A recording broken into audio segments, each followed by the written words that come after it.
ये वीडियो बहुत कमाल की होने वाली है बिकॉज इस वीडियो के अंदर मैं आपको शेयर करूंगा ऐसे 5 स्टेप जिससे कि आपका सिविल स्कोर हाई हो सकता है, सिविल स्कोर आपका बढ़ सकता है। और सबसे कमाल की बात है कि आप कभी भी डेब्ट ट्रैप के अंदर नहीं फंसेंगे, मतलब कि आप कर्ज के अंदर नहीं फंसेंगे। मैं आपको इस वीडियो को शुरू करने से पहले ही बताना चाहता हूं कि ये कुछ इस तरह की वीडियो नहीं है कि जो कोई आपको एप्लीकेशन बता दूं या कोई शॉर्टकट बता दूं। मैं इस वीडियो को बनाने से पहले कुछ मैंने यूट्यूब पर जाके रैंडम वीडियो चेक किया था, मैं देख रहा था, तो उन्होंने कुछ लोगों ने मुझे ट्रिक बताएं कि ये आप कर सकते हैं तो ऐसे बढ़ जाएगा। बट याद रखिएगा ये सारी की सारी ट्रिक जो होती है ना, ये आपके सिविल स्कोर को बेहतर करे या ना करे, बट इतना है कि इफेक्ट जरूर करेंगे। ऐसा ना हो कि वो परमानेंटली ब्लॉक हो जाए। जैसे कि आप सभी लोग जानते हैं कि आज की दुनिया में हम सभी लोग फंसे हुए हैं, और खास करके मिडिल क्लास जो लोग हैं ना, ये फंसा हुआ है। क्यों? ये कभी अच्छी लाइफस्टाइल के चक्कर में फंस जाता है, तो कभी किसी और चीज़ के चक्कर में फंस जाता है, कभी ये कर्ज के दबाव में आ जाते हैं, तो कभी कुछ और। हमें लोन की जरूरत पड़ती है, चाहे होम लोन हो, कार लोन हो, मोबाइल के लिए लोन हम ले लेते हैं, तो बहुत सारी चीज़ें होती हैं। लेकिन कोई भी बैंक जब आपको लोन देता है तो उससे पहले चेक किया जाता है आपका क्रेडिट स्कोर। क्रेडिट स्कोर का मतलब क्या होता है कि देखो जी, बैंक आप पे ट्रस्ट कैसे करे, आप एक बार सोच के देखो कैसे ट्रस्ट करे। बैंक आप पे ट्रस्ट करे, उसके लिए उसने एक छोटी सी चीज़ बना दी है, उसे बोलते हैं क्रेडिट स्कोर। आपकी क्रेडिट हिस्ट्री कैसी है, मतलब कि आपने पहले किसी इंसान से कर्ज लिया, चाहे वो 50,000 रुपये का था, 1 लाख रुपये का था, या 5,000 रुपये का कर्ज हो, तो पहले जो आपने अगर कर्ज लिया है तो उसको आपने कैसे पे किया है, टाइम से पे किया है नहीं किया है, तो उसके बिहाफ पर बैंक आपको चेक करता है, उसी को बोलते हैं क्रेडिट स्कोर। मतलब बेसिक भाई, अपने दोस्तों से जब आप पैसा लेते हैं 1,000-2,000 रुपये तो नहीं देते हैं, राइट। अच्छा, दोस्त की बात अलग है, लेकिन आपको मालूम है जब आप एक बार लेते हैं तो दोबारा देने में उसका ही मन करता है कि यार उसको दूं या ना दूं, क्योंकि लौट के तो आने वाला है नहीं। तो इसीलिए ऐसे ही बैंक सोचता है कि भाई आपका बैकअप कैसा है, आपने पहले क्या सोचा है, या पहले जो आपने लोन कभी लिया है उसको टाइम से पे किया है नहीं किया है, बशर्ते आपने उसका इंटरेस्ट दिया है नहीं दिया है, तो उसके बिहाफ पर आपका पूरा पूरा बायो बन के आता है बैंक के पास। इसको बोलते हैं क्रेडिट स्कोर। तो कैसे बढ़ सकता है, क्या स्टेप्स हैं जिनको आप अगर लेंगे तो बेहतर हो जाएगा, और क्या स्टेप्स हैं जिनको आप लेंगे तो कभी भी आपका स्कोर डाउन नहीं होगा, डैमेज नहीं होगा। तो ये वीडियो कमाल की होगी, एक के बाद एक आगे बताऊंगा।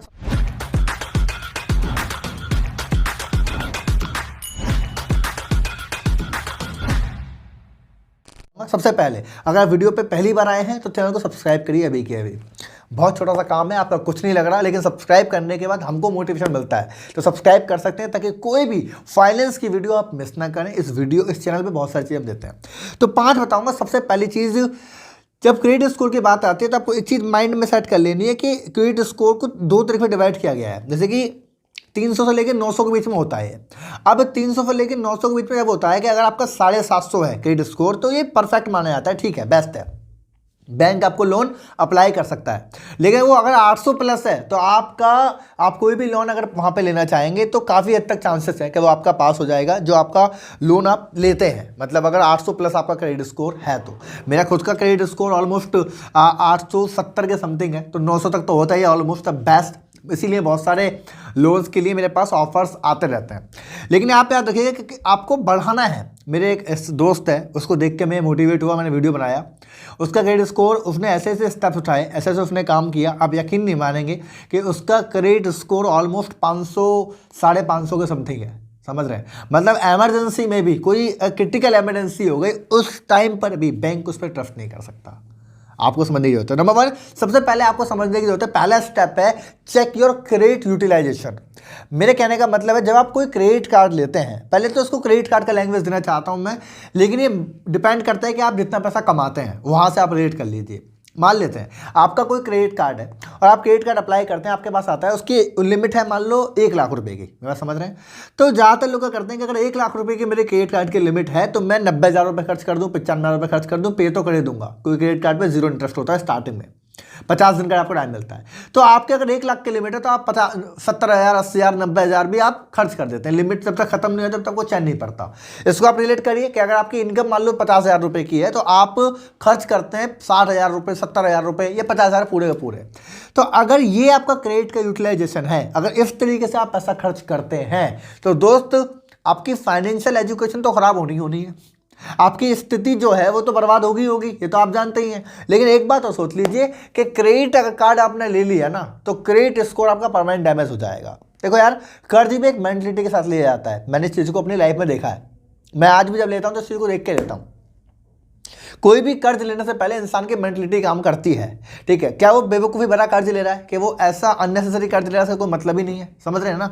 या फिर वो लेते वक्त ये माइंडसेट बना के बैठा है कि मैं इसको ले रहा हूँ क्योंकि मुझे, कहते हैं ना, मेरी एक लास्ट वाली वीडियो आपने देखी होगी, लोन लेकर कैसे अमीर बने। तो वो लोन ले तो रहा है लेकिन वो ले रहा है कि उसको एसेट बनाना है। तो अलग अलग माइंडसेट डिपेंड करते हैं। तो याद रखिएगा, मान के चलिए कि अगर आपकी लिमिट 1 लाख रुपए की है तो एक टैग लगा लीजिए कि कम से कम 30% से ऊपर आप खर्च नहीं करेंगे। 1 लाख की अगर आपकी लिमिट है क्रेडिट कार्ड की तो 30% से ऊपर खर्च नहीं करना, मतलब कि 30,000 रुपए ही आप खर्च करें क्रेडिट कार्ड आपके पास है तो, क्योंकि क्रेडिट कार्ड आपके क्रेडिट स्कोर को पूरी तरीके से डैमेज करता है।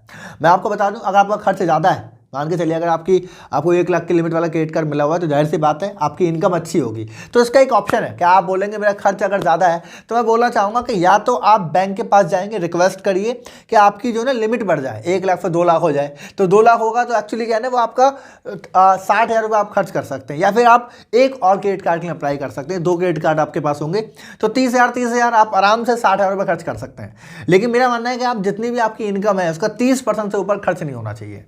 ये सिद्धांतिक फाइनेंस का रूल है। आप इसको जितनी जल्दी समझेंगे उतना बेहतर रहेगा। याद रखिएगा, देखो यार, आपको आपकी लिमिट को अगर इंक्रीज करना है तो आपको आपके क्रेडिट कार्ड की गुड हिस्ट्री क्रिएट करनी पड़ेगी। आपकी जो क्रेडिट हिस्ट्री, जो आप पैसा लेते हैं, वो एक अच्छी हिस्ट्री अगर होगी तो बैंक आप पे ट्रस्ट ज़्यादा करेंगे। 30% से कम अगर आप खर्च करते हैं क्रेडिट कार्ड से और वैसे भी, तो आपकी फाइनेंशियल स्टेटस सब बढ़िया हो जाता है। ना सिर्फ क्रेडिट स्कोर, बल्कि बेहतर है कि आप हर चीज़ को बेहतर कर सकते हैं। तो 30% से ऊपर वो नहीं होना चाहिए। दूसरा अगर मैं बोलूँगा तो दैट इज, दूसरा पॉइंट है वो है टाइमली पे। देखो यार, आपने अगर कर्ज ले लिया है, चाहे वो बैंक से लिया है, चाहे कहीं से पर्सनल लोन लिया है, चाहे कुछ भी लिया है, एक माइंडसेट यहाँ डिजाइन कर लो, टाइम से पे करना है। समझ रहे हैं? अगर उसकी डेट 3 तारीख है तो आपको 2 तारीख की रात को पे करना है। एनी हाउ, किसी भी हालत में जाके आपको पे करना है। पहली बात तो ज़्यादा बड़ा लोन मत लो, 10 साल 20 साल 30 साल के लिए लोन मत लो। लोग 20-20 साल का लोन लेते हैं। अभी अगले पॉइंट में बताऊंगा, जब लोग 20-20 साल का लोन लेते हैं, होम लोन के लिए अप्लाई कर देते हैं, है ना, तो भाई 20 साल की ज़िंदगी वो कर्ज पे चले रख देते हैं, जाहिर सी बात है। तो ऐसे तो लोन ही मत लो, मैं आपको आगे बताऊंगा। लेकिन अगर आपने कोई लोन ले लिया है तो वो आपकी पहली प्रायोरिटी होनी चाहिए दोस्त, कि वो टाइम से पहले पे हो। देखो, आपकी क्रेडिट हिस्ट्री उस दिन बेहतर होती है जिस दिन आप अपने लोन को टाइम से पहले पे करते हैं। आपकी डेट, मान के चलिए अगर आपकी डेट 5 तारीख है और आप अगर 3 तारीख को पे करते हैं, बैंक में पैसा डाल देते हैं, तो वो बेहतर ही होने वाला है। लोग क्रेडिट कार्ड लेते हैं, 50-50 दिन के बाद तक उसको पे नहीं करते। आपको मालूम है कि अगर आप क्रेडिट कार्ड पे, समझ रहे हैं, आप क्रेडिट कार्ड पे अगर आप जनवरी में टाइम से पे नहीं करते हैं तो क्या हालत होती है आपकी, वो आपसे 2 और 3 गुना तक आपसे इंटरेस्ट पे कर लेते हैं। राइट, आपने देखा हो क्रेडिट कार्ड कोई इंटरेस्ट नहीं होता उस पर लेते वक्त, तो वो 2 3 आपसे पैसा वसूल करते हैं, फिर गुस्से में, उन्हें मालूम होता है। वैसे भी क्रेडिट कार्ड बने ही इसलिए होते हैं। मैंने आज तक अपनी लाइफ के अंदर कोई क्रेडिट कार्ड नहीं लिया, बट मेरे दोस्तों ने लिया है तो उनको देख के मेरे को आइडिया आ चुका है। मैंने आज तक अपनी लाइफ में कोई भी क्रेडिट कार्ड नहीं लिया और ना ही मैं कर्ज की जिंदगी जीनी पसंद करता हूँ। मैं आपको ओपनली बता दूँ, मैं आपको बताऊंगा जरूर कि हाँ मैं क्या करता हूँ। मेरे पास हर वो चीज़ है जो मैं चाहता हूँ, लेकिन मैंने कभी भी एक्स्ट्रा ऑर्डिनरी कर्ज अपने ऊपर नहीं लिया है, क्योंकि मुझे एक चीज़ मालूम है कि अगर मैं उसको टाइम से पे नहीं कर सकता हूँ या मुझे वो टेंशन देने वाला है तो मैं लेता ही नहीं हूँ। लोन है मेरे पास, लेकिन सारे के सारे एसेट्स वाले लोन है। एक्स्ट्रा लोन मैंने कभी अपने लिए लिया ही नहीं है। ये दूसरा पॉइंट। तो टाइमली पे करेंगे आप। जब भी कभी आप कोई लोन लें तो यू हैव ना माइंडसेट कि आप टाइम से पहले पे करेंगे।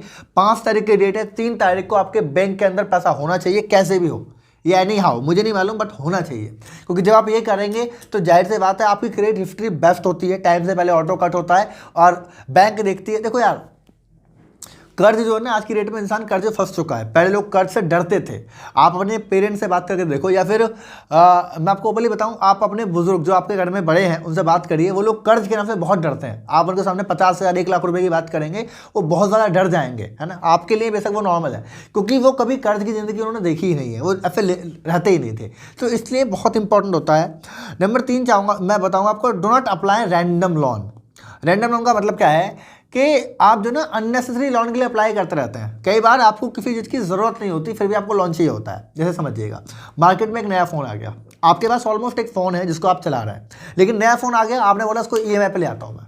समझ रहे हैं? आपके पास, आपने कोई गाड़ी देखी, आप EMI पे उसको उठा लाते हैं। आपने कोई एक्सेसरीज देखी, आप उसको EMI पे लेके आने लगे। किसी चीज़ को देख के आप मोटिवेट हो गए, आप जाके EMI पे उसको ले आए। मैं देखता हूँ, वैसे एक मेरे दोस्त है, मैं आपको रियली बता रहा हूँ, तो उसने वो ट्रेडिंग करता है, तो ट्रेडिंग जब वो करता है तो उसने सेटअप बनाया अपना, ठीक है। सेटअप बनाया तो सेटअप के पता नहीं उसने वीडियोस में देख लिया होगा कि ट्रेडिंग करने वालों को सेटअप होते हैं, ऑलमोस्ट होते होंगे, मुझे नहीं मालूम, बट उसने सेटअप लेते हैं। तो उसने दो तीन एलईडी ले आया, वो जो होते हैं एलसीडी होती हैं, 2-3 वो ले आया और पता नहीं क्या क्या ले आया, और पैसे नहीं थे उसके पास, तो 10-15 हज़ार रुपये अरेंज करे, 10-15 हज़ार रुपये लिए पर्सनल लोन से, और उस लोन को ले 15 हज़ार रुपये इधर से मांगने के बाद जाके ईएमआई पे 50-60 हज़ार रुपये का, या आई थिंक 1 लाख रुपये का स्पेंड कर दिया सेटअप लगाने पे।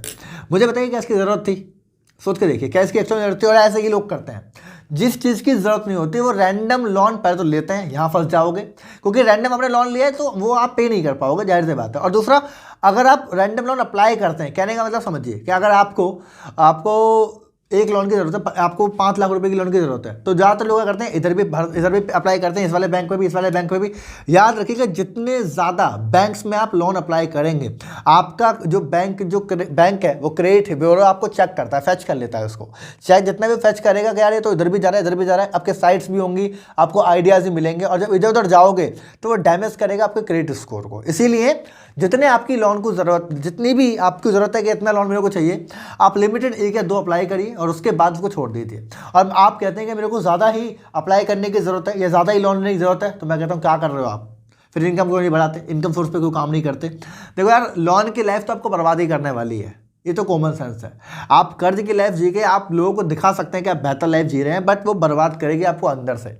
तो मैं आपको बताना चाहता हूं, कभी भी आप अननेसेसरी लोन के लिए अप्लाई मत करिए। पहली बात तो अप्लाई मत करिए, और दूसरा अगर नीड है तो कम जगह अप्लाई करिए, और अगली मैं जी बोलूँगा आप लीजिए मत, जितना कम लोन लेंगे उतना बेहतर है।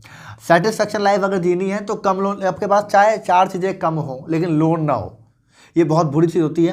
क्रेडिट स्कोर तो आपका डैमेज होगा ही होगा, याद रखिएगा, उसको तो भूल ही जाओ, वो तो पूरी तरह से डैमेज होगा, लेकिन वो आपकी इमरजेंसी कंडीशन को ही बर्बाद कर देगा। एक दिन आपको पछतावे के अलावा कुछ नहीं बचने वाला। ये थी आपकी तीसरी चीज़ कि कभी भी आपको रैंडम लोन के लिए अप्लाई नहीं करना है, जो आपको बार बार ये चेकआउट नहीं करना है कि यार मतलब मुझे मिलेगा या नहीं मिलेगा, तो ये मत करिए। और इसी से रिलेटेड है अगला पॉइंट नंबर 4 कि do not check your credit score again and again. ये रियलिटी बताऊंगा, मेरे साथ हुआ था। तो मैंने एक लोन लिया था और उस लोन को मैंने पे भी किया था टाइम से पहले। तो मैं क्या करता था उस टाइम पे, अलग अलग सॉफ्टवेयर पे जाके अपने सिविल स्कोर को चेक करता था, है ना। मैं चेक करता था, बार बार जाके चेक करता था। कभी मुझे कोई इंश्योरेंस लेना होता था, हेल्थ इंश्योरेंस वगैरह, तो मैं चेक करता था। तो जहाँ मुझे मौका मिलता मैं अपने क्रेडिट स्कोर को चेक करता, राइट। जब आप अपने क्रेडिट स्कोर को बार बार चेक करते हैं, सिविल स्कोर को बार बार चेक करते हैं, याद रखिएगा वो फैच होता है क्रेडिट ब्यूरो के साथ। ये मैं ओपनली बता रहा हूँ आपको। ये मुझे किसने बताया था? एक बार मैं ऐसे ही एक मतलब पर्सन के साथ बैठा था, तो बैंक मतलब में काम करते थे, फाइनेंस के बहुत अच्छे एडवाइज़र थे। तो उन्होंने मुझे बताया था, मैं उन्हीं के सामने बैठ के फिर चेक करने लगा, और मतलब मैं उन्हें बताने लगा ऐसे ही। तो उन्होंने मुझे बोला कि कभी भी अपने क्रेडिट स्कोर को बार बार चेक नहीं करते हैं। जब बार बार चेक करते हैं तो पहले तो आपको कॉल्स आती हैं, तो वो तो आपको परेशान करती ही करती हैं, लेकिन ये फैच करता है, आपके सिविल स्कोर को डैमेज करता है। तो इसीलिए अपने क्रेडिट स्कोर को बार बार चेक नहीं करना चाहिए, किसी वेबसाइट पर जाकर या कहीं भी जाकर। ज़्यादातर लोगों के लिए मजाक लगता है कि मैं चेक कर लूँ अभी कितना हुआ कितना नहीं हुआ। आप देखना इस चीज़ को, मैंने रियलिटी देखा, मेरा 870 था, 870 था। 870 के बाद मैंने उसको इंश्योरेंस के लिए कई बार चेक किया। जब भी आप चेक करते हैं पहली बात तो कॉल बहुत आती है आपके पास, यहाँ तो आप परेशान होते ही होते हैं, लेकिन इसके साथ साथ मैंने देखा कि वो 870 से 850 हो गया था, मतलब 20 कम हो गया था। बहुत बड़ी नंबर होते हैं जब जिसको पसंद होता है। अब देखो, जिसको कर्ज ही लेना है तो उसके लिए क्या ही सिविल स्कोर मायने करता है, लेकिन जिसको नहीं लेना होता है, इसको स्ट्रॉन्ग करके चलनी होती है चीज़ें, तो उसके लिए बड़ा इंपॉर्टेंट है। मैंने बड़ा ध्यान दिया था इस चीज़ पे। तो बार बार अपने क्रेडिट स्कोर को, सिविल स्कोर को बार बार चेक ना करें, कोई फायदा नहीं है आपके पास। आप उसको मेंटेन करिए, मेंटेन करेंगे बेहतर रहेगा। देखो यार, सिविल स्कोर बैंक का मामला है दोस्त, समझ रहे हैं, ये कोई मजाक नहीं है, बैंक का मामला है। जितना दूर रहेंगे उतना बेहतर है। कहते हैं ना कि सरकारी काम से जितना दूर रहोगे उतना बढ़िया है, क्योंकि टाइम से होते नहीं है, ऐसा बोलते हैं। I am sorry for that, ये वर्ड इस वीडियो के लिए नहीं है वैसे, लेकिन ज़्यादातर लोग ऐसा बोलते हैं कि भैया यहाँ तो टाइम ही लगेगा, यहाँ तो टाइम वेस्ट होगा। ऐसे ही बैंक का मामला दोस्त, बच के रहिए। ये आपको ऐसे कहते हैं ना डेप्थ में फंसाएगा या फिर जाल में फंसाएगा, आप निकल नहीं पाएंगे। कब आपके सालों बीत जाएंगे। मैं इसका रियल एग्जांपल दिखाऊं, मेरे भाई ने आज से 5 साल पहले, 5-6 साल हो गए होंगे लगभग, तो अपने एक फैक्ट्री स्टार्ट की थी। पूरी फैक्ट्री, मतलब उसमें उस फैक्ट्री को स्टार्ट करने के चक्कर में उन्होंने पहले 6-7 लाख रुपए का लोन लिया था, जो कि एक नॉर्मल पर्सनल लोन था, मैं आपको बता रहा हूँ पर्सनल लोन उन्होंने लिया था। मैं आपको बताऊँ कैसे फंसता है इंसान। फैक्ट्री चलाने के लिए 6 लाख रुपए का उन्होंने लोन लिया, फैक्ट्री थोड़ी डेप्थ में गई, थोड़ा काम नहीं कर पाए, तो उस लोन को रीपेमेंट करने के लिए, क्योंकि वो मशीनें जो थी, जितनी उनकी मशीन आई थी वो सब लोन पे थी, तो उसको पे करने के लिए जब उन्होंने पर्सनल लोन लिया था, फिर उन्होंने एक बिजनेस लोन लिया, समझ रहे हैं, एक बिजनेस लोन लिया, तो बिजनेस लोन से पैसा आया तो उन्होंने मशीनों का पे किया, फैक्ट्री चल नहीं पाई, थोड़ा ऊपर नीचे चलती रही, तो पर्सनल लोन चढ़ने लगा, तो सॉरी वो बिजनेस लोन चढ़ने लगा। उस बिजनेस लोन को उतारने के लिए उन्होंने होम लोन लिया, अपने घर को गिरवी रखा, और जब उन्होंने होम लोन लिया तो उनको समझ में आया, कहते हैं ना वो मशीनों पे लोन था तो उनको मोटिवेट था कि चल यार हो जाएगा, बिजनेस लोन था तब भी कोई दिक्कत नहीं थी, लेकिन जब होम लोन उन्होंने लिया तो उनको लगा कि सबसे इंपॉर्टेंट चीज़ गिरवी रख दी उन्होंने, जो उनका घर था सबसे इंपॉर्टेंट उन्होंने गिरवी रख दी, और उसको छुड़ाने के लिए वो जी जान से मेहनत करने लगे, काम नहीं चला, और at the end of point वो उन्होंने फैक्ट्री को बेचा, और बेचने के बाद भी उस लोन का पूरा भरपाई नहीं कर पाए, नौकरी करी, जॉब करी, और आज भी आई थिंक वो जॉब कर रहे हैं और उसको पे कर रहे हैं। लगभग 6 साल का टाइम लगा। तो याद रखिएगा दोस्त, मेरा मानना तो ये है कि जो कर्ज है ना, ये जो डेप्थ है, ये तो आपको ऐसे फंसाएगा कि आपको मालूम ही नहीं चलेगा, एक टाइम के बाद आपके हाथ में कुछ नहीं होना। याद रखिएगा कर्ज तो आपको सच में दिल से बर्बाद करता है, तो इसीलिए हमेशा देखिए कर्ज से जितना बचेंगे उतना बेहतर रहेगा। बैंक भी ये जानते हैं, देखो समझिएगा, जब आप ज़्यादा पैसा खर्च करते हैं अपनी औकात से, कहने का मतलब आप 50,000 रुपये की आपकी लिमिट है, आप 50,000 से ऊपर नहीं खर्च कर सकते, आप क्रेडिट कार्ड ले लेते हैं, आप पर्सनल लोन लेते हैं, बैंक से लोन लेते हैं, तो बैंक को समझ में आता है कि तू तो कर्ज में ही जी रहा है ना, उसको मालूम है कि तुम तो कर्ज के ऊपर ही डिपेंड हो, तो वो आपको और ज़्यादा फंसाता है। इसीलिए इस चीज़ से आप बच के रहेंगे तो बेहतर है। क्रेडिट स्कोर तो आपको बढ़ना ही बढ़ना है, ग्रीन रखिए उसको। अगर ग्रीन करना है तो मैं एक बेस्ट टिप आपको देना चाहता हूँ, जो मैं अपने लिए अप्लाई करता हूँ और मैं आज भी करता हूँ, मैंने किया भी है, तो वो है नंबर 5 ही बोलूँगा, तो 5 नंबर देना चाहता हूँ उसको। उसका नाम है टेक ईजी लोन एंड पे टाइमली। टाइम मतलब फास्ट कर सकते हैं आप, राइट। आप इजी लोन लीजिए, छोटे छोटे लोन लीजिए जिसको आप आराम से पे कर सकते हैं। कहने का मतलब है एक 20,000 रुपये का आपको फ़ोन लेके आना है, आपको मालूम है उसको आप कैश में खरीद सकते हैं, आपका इतना पैसा है, लेकिन उसका आप लोन करा लीजिए। आप छोटे छोटे लोन कराएंगे तो वहाँ पे आपको 0% पे इंटरेस्ट पे भी आपको लोन मिल जाता है, आपको मालूम है। लेकिन याद रखिए कि लंबे लोन में ना फंसें, मतलब कि आप 20 साल 30 साल के लिए ना फंसें। मैं अभी इस वीडियो के लास्ट में आपको बताऊँगा ये कैसे फंसाते हैं, चार्ट होता है इनका, वो बताऊँगा आपको। लेकिन फिलहाल के लिए इतना समझिए कि आप कभी भी लंबे लोन में ना फंसे। फॉर एग्जाम्पल आपको 0% इंटरेस्ट का लोन मिल रहा है, आपको मालूम है आपके लिए 2 साल का आपको लोन अप्लाई हो जाएगा आपके लिए, तो भी उसको कोशिश कीजिए कि आप कम से कम उसको 6 महीने में 8 महीने में दे पाएँ, थोड़ा एक्स्ट्रा कर पाएँ, क्योंकि 0% बेहतर है। मैंने खुद ये किया था, मैंने स्टार्टिंग की थी फ़ोन से। मैंने पहला फ़ोन लिया था अपना क्रेडिट स्कोर के माइंडसेट से लिया था, पहला फ़ोन लिया, फिर दूसरा लिया, फिर तीसरा लिया, फिर लैपटॉप लिए, एक के बाद एक लैपटॉप लिए, फिर मैंने घर में फ्रिज भी लिया। हर वो चीज़ जो ली मैंने लोन में ली, मैं आपको ऊपर बता रहा हूँ, मैंने लोन पे ली। लेकिन याद रखिएगा मैंने 8 महीने से ऊपर का कोई एक्स्ट्रा लोन नहीं कराया कभी भी। 1 साल का लोन मैंने कभी नहीं कराया। एक लोन कराया था अपनी बाइक का, मैंने एक दो करीब 2.5 साल का हुआ था, 30 महीने का वो लोन हुआ था, लेकिन उसको भी मैंने टाइम से पहले पे कर दिया था, क्योंकि उसका मैं चार्ट समझ गया था। मैं आपको अभी समझाऊंगा, उसका चार्ट समझ गया था, मैं चार्ट के चक्कर में फंस गया था वहाँ पे। जो होम लोन वाले फंसाते हैं और जो बड़ी लोन वाले होते हैं फंसाते हैं। इसीलिए सबसे पहले चीज़ ये समझो, कभी भी आप छोटी छोटी चीज़ें लो तो छोटे छोटे लोन लेंगे, आप टाइम से पहले पे करेंगे। जितना आप टाइम से पे करेंगे आपका जो सिविल स्कोर है वो ग्रीन दिखेगा, जितना ग्रीन दिखेगा आपकी इमरजेंसी में बेहतर रहने वाला है। क्रेडिट कार्ड से जितना हो सकता है दूर रहें, क्योंकि भैया ये तो जाल है, जंजाल, आपको फंसा देगा, कोई फायदा नहीं है। चार्ट वाली बात कर रहा था, तो वीडियो के लास्ट में जाते जाते वो जरूर बताऊंगा।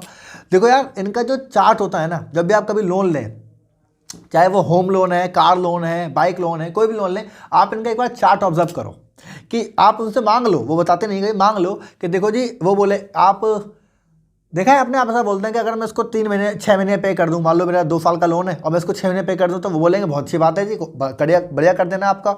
लेकिन आप कभी उनका चार्ट देखिए, उस चार्ट में आपको समझ में आएगा कि पहले जो 6 महीने होते हैं ना, उनका जो इंटरेस्ट है, मान लो मैंने जो बाइक ली थी, वो बाइक में मैंने 1 लाख रुपये का लोन लिया था, समझ रहे हैं, और मुझे 1,30,000 रुपये पे करना था। तो मुझे लगा मैं 6 महीने पे कर दूंगा, 6 महीने पे करूंगा तो ऐसे दिमाग क्या लगता है इंसान का, अगर 30,000 रुपये मेरे को इंटरेस्ट देना है और 30 महीने का टाइम है, तो हर महीने क्या होगा, 1,000 रुपये मेरा इंटरेस्ट कटेगा और 3,000 रुपये मेरा प्रिंसिपल अमाउंट कटेगा।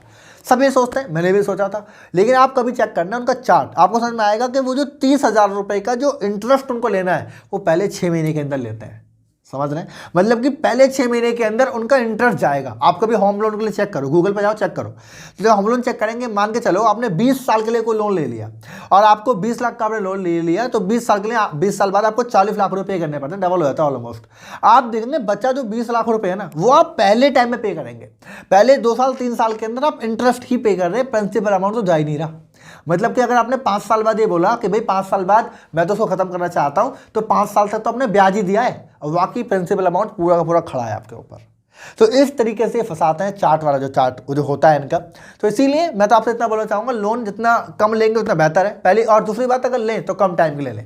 जैसे कि होम लोन के लिए अप्लाई अगर करना है, जैसे कि मैं भी बीच में ट्राई किया मैंने, तो आप देखेंगे अगर आप 20 साल के लिए लोन लेते हैं तो आपका पैसा मतलब जो आपको देना होता है रीपेमेंट वो डबल हो जाता है। 10 साल के लिए लेते हैं तो वो हाफ हो जाता है, 5 साल के लिए लेते हैं तो और 25% रह जाता है। मतलब कि आपने अगर 20 लाख रुपए का लोन लिया है और आप उसको अगर 5 साल में पे करने वाले तो आपको 5 लाख रुपए एक्स्ट्रा पे करने हैं। हाँ, हालांकि EMI एक्स्ट्रा हो जाएगी, लेकिन यार मैं कहना चाहता हूँ अगर इतनी बड़ी चीज़ ले रहे हो तो 20 साल के लिए कोई फंसना, थोड़ा काम करो। और मैं तो कहता हूँ लो ही जब आपको लगे कि हाँ यार मैं डिजर्व करता हूँ, अब मुझे लगता है कि यार मैं पे कर सकता हूँ, तब आप लीजिए। मतलब कि आप कम EMI के चक्कर में मत फंसो, आप महंगी EMI दो लेकिन जल्दी पे कर दो, यहां से आपका क्रेडिट स्कोर बेहतर होगा। तो इस वीडियो में मैंने ऐसे 5 स्टेप बताए, आई होप आप इनको समझ पाए हैं। आपको क्या समझ में आया आप कमेंट करें एक बार, और आप अपना सिविल स्कोर कैसे बढ़ाना चाहते हैं आप ये भी कमेंट करिए। और अभी आप क्या फेस कर रहे हैं, आपका सिविल स्कोर कितना है बताएंगे जरा कमेंट में कि आपका कितना है। तो आप बताएंगे तो हमारे और भी जो सब्सक्राइबर होंगे मोटिवेट होंगे कि यार इनसे बेहतर है मेरा। तो आप वो कर सकते हैं, कॉमेंट करिए। वीडियो अच्छी लगी तो आप इसको लाइक कर सकते हैं, सब्सक्राइब कर लीजिए और शेयर कर दीजिए उन लोगों को जो लोन लेते हैं, जो लोन की ज़िंदगी जी रहे हैं, उधारी की ज़िंदगी जी रहे हैं, या जिनका ऑलरेडी डाउन हो चुका है तो वो कैसे इंप्रूव कर सकते हैं, इसको भेज सकते हैं, शेयर कर सकते हैं। मिलेंगे अगली वीडियो में, और तब तक के लिए wish you all the best.